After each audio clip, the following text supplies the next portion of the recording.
வணக்கம். நம்ம குடுக்குற மூவி ரெக்கமெண்டேஷன்ஸை விட நம்மளுக்கு வர மூவி ரெக்கமெண்டேஷன்ஸ்ன்றது கொஞ்சம் அதிகமாயிட்டே தான் வருது. ஒரு நல்ல புக்கையோ ஒரு நல்ல படத்தையோ பார்க்கும்போது நம்ம ரசனைக்கு மேட்ச் ஆகிற ஆட்கள் கிட்ட அதை பற்றி ஷேர் பண்ணிக்கணும்னு ஒரு ஆர்வம் இருக்கும் இல்லையா? அப்படி தான் எனக்கு வர மூவி ரெக்கமெண்டேஷன்ஸ்லாம் நான் எடுத்துக்கிறேன். அப்படி நிறைய சஜஷன்ஸாக வந்த போர்லேயும் கன்சிடரபுளான ஓட்டு வாங்கின ஒரு சிலர் கமெண்ட்லேயும் சொன்ன படம் தான் இந்த ஹிட்மேன். இந்த படம் போன வருஷமே வெனிஸ் ஃபிலிம் ஃபெஸ்டிவலையும் டொராண்டோ ஃபிலிம் ஃபெஸ்டிவலையும் ஸ்க்ரீன் பண்ணிட்டாங்க. அண்ட் டொராண்டோ ஃபிலிம் ஃபெஸ்டிவல் முடிஞ்ச உடனே நெட்ஃப்ளிக்ஸ் இந்த படத்தை வாங்கிட்டாங்க. அது கொஞ்சம் பரபரப்பான நியூஸாக அப்போ பேசப்பட்டது. ஏன்னா வெறும் $8 மில்லியன் செலவில் எடுத்த இந்த படத்தை அவங்க $20 மில்லியன் கொடுத்து வாங்கினாங்க. ஏன் அவ்வளோ டெஸ்பரேட்டாக இந்த படத்தை நெட்ஃப்ளிக்ஸ் வாங்கணும், அப்படி இந்த படத்தில் என்னதான் இருந்துச்சு அப்படிங்கிறத தெரிஞ்சுக்கலாம். அது முன்னாடி நம்ம சேனலுக்கு சப்ஸ்கிரைப் பண்ணாதவங்க சப்ஸ்கிரைப் பண்ணுங்கள். வீடியோ பிடிச்சிருந்ததுன்னா கீழே கமெண்ட் பண்ணுங்கள், லைக் பண்ணுங்கள், வீடியோவை ஷேர் பண்ணுங்கள்.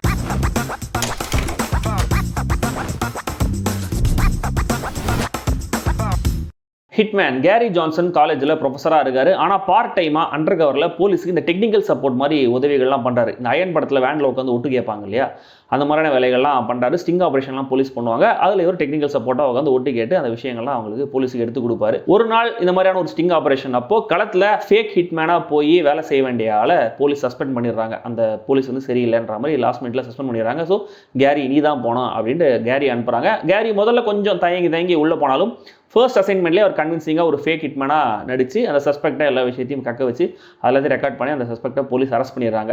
ஸோ இதனால் தொடர்ந்து கேரிக்கு அடுத்த ஸ்டிங் ஆப்ரேஷன் இந்த ஃபேக் ஹிட்மேனாக நடிக்கிறதுக்கான வாய்ப்புகள் வருது. அவரும் நல்லா கன்வின்சிங்காகவே அதை பண்ணுறாரு.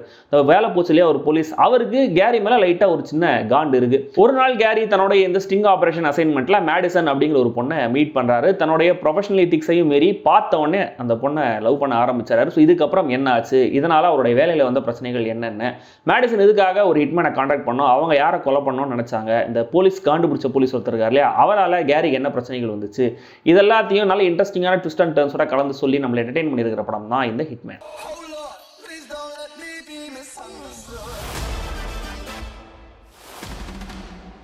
நிஜமாவே கேரி ஜான்சன்ங்கிற பேரில் போலீஸ் கிட்ட இந்த மாதிரி ஒருத்தர் அண்டர் கவரில் ஒர்க் பண்ணியிருக்காரு. நிறைய விதவிதமான கெட்டப்பில் ஃபேக் ஹிட்மேனாக போய் நிறைய பேரை போலீஸுக்காக பிடிச்சி கொடுத்துருக்காரு.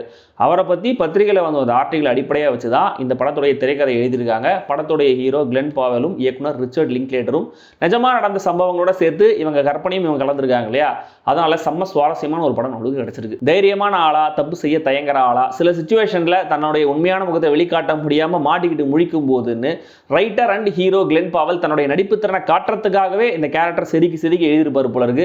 கேரிங்கிற அந்த நார்மல் கேரக்டரா வரும்போதும் சரி, ஃபேக் ஹிட்மேனா விதவிதமான கேரக்டர்ஸ்ல வரும்போதும் சரி அட்டகாசமாவே நடிச்சிருக்காரு.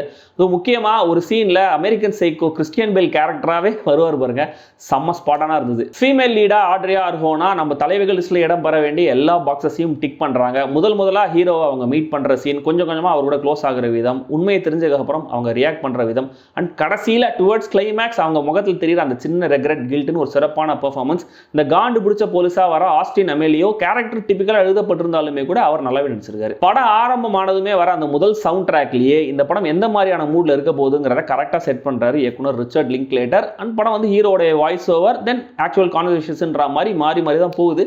பட் இந்த எடிட்ல வந்து பெருசா நம்மளுக்கு எதுவும் ஆடா ஃபீல் ஆக ரொம்ப ஸ்மூத்தாவே இருக்கு. அண்ட் முதல்ல வர சவுண்ட் ட்ராக்னு இல்ல, படம் முழுக்கவே பிஜிஎம் நல்லாவே இருக்கு. ஓபன் பண்ணா முதல்லயே ஒரு காலேஜ் ப்ரொஃபசர் பசங்களுக்கு பாடம் எடுத்துட்டு இருக்காரு. நீட்சியோட வரிகளை சொல்றாரு. நீட்சி என்ன சொல்றாரு, வாழ்க்கை நல்லா எக்ஸைட்டிங்கா வாழுங்க, ஒரு பேஷனேட்டாக வாழ்க்கையாக இருக்கட்டும், நீங்கள் வந்து ரொம்ப போரிங்கான லைஃப்லாம் வாழக்கூடாதுங்கிற மாதிரி சொல்லிட்டு இருக்காரு. ஆனால் ஸ்டூடெண்ட்ஸ் வந்து அந்த ப்ரொஃபஸர் லைட்டாக கலாச்சிட்டு இருக்காங்க. அவங்களுக்குள்ள பேசுகிறாங்கப்பா, இவரே ரொம்ப போரான ஆள், இவர் பேர் இதெல்லாம் சொல்கிறாருன்னு. ஆனால் அப்போவே நம்மளுக்கு தெரியுது இந்த மாணிக்கத்துக்கு முன்னாடி ஒரு பாஷா இருக்க போகிறாரு அப்படின்னு. அண்ட் அதுதான் நடக்குது. ஆனால் நம்ம நினச்ச விதத்தில் நடக்கலை. இந்த மாதிரி இந்த பாயிண்ட்லேருந்து ஒவ்வொரு சீன்லையுமே நம்ம நினச்ச விஷயம் நடக்கும். ஆனால் நீங்கள் நினச்ச கதையை தான், ஆனால் திரைக்கதையாக வேற ஒரு விஷயம் பாருங்க அப்படின்னு செம்ம எக்ஸைட்டிங்காக கதையை நகர்த்தி கொண்டு போகிறாங்க. அண்ட் இந்த படத்தோட இன்னொரு முக்கியமான ஃபேக்டர் ஹீரோ ஹீரோயினுக்குள்ள இருக்கிற கெமிஸ்ட்ரி. அவங்க மீட் பண்ணுற அந்த முதல் சீன்லேயே அந்த கெமிஸ்ட்ரி அவ்வளோ எலக்ட்ரிக்காக இருக்குது. கண்டிப்பாக இந்த ரெண்டு கேரக்டர்ஸ் லவ் பண்ண போகிறாங்கிறது அந்த பாயிண்டே நம்மளுக்கு தெரிஞ்சது. ஸோ இவங்களுக்குள்ள பில்டப் ஆகிற அந்த ரிலேஷன்ஷிப் கொஞ்சம் சினிமேட்டிக்காக நம்மளுக்கு ஃபீல் ஆனாலுமே கூட ஆட்ரியாவும் கிளென்னும் சேர்ந்து அவங்களுடைய சாம் அண்ட் பிரசன்ஸ் மூலமாக அதை சரி கட்டிடுறாங்க. அண்ட் ரொமான்ஸை தாண்டி இவங்க அட்டகாசமாக பெர்ஃபார்ம் பண்ணியிருக்கிற ஒரு சீனும் இந்த படத்தில் இருக்குது. கிளைமேக்ஸுக்கு கொஞ்சம் முன்னாடி இந்த கேரிங்கிற கேரக்டர் மேடிசன் வீட்டுக்குள்ளே அதிரடியாக நுழைவார் கையில் ஃபோனை வச்சுக்கிட்டு. அந்த ஒட்டுமொத்த சீனும் படமாக்கப்பட்டிருக்கிற விதம், அதோடைய அந்த கேமரா மூவ்மெண்ட், எடிட், இவங்க ரெண்டு பேருடைய பெர்ஃபார்மன்ஸ்னு எல்லாமே செம்மையாக இருந்தது. நல்ல சஸ்பென்ஸ் பில்ட் பண்ணி ஒரு சாட்டிஸ்ஃபைங்கான சீனாக அது இருந்தது. ஒரு சில சினிமாட்டிக் லிபர்ட்டிஸ் எடுத்து எழுதியிருக்காங்க இல்லையா, அதில் சில விஷயங்கள் நம்ம கண்களையும் மூளையும் லைட்டாக ஊர்த்த தான் செய்யுது.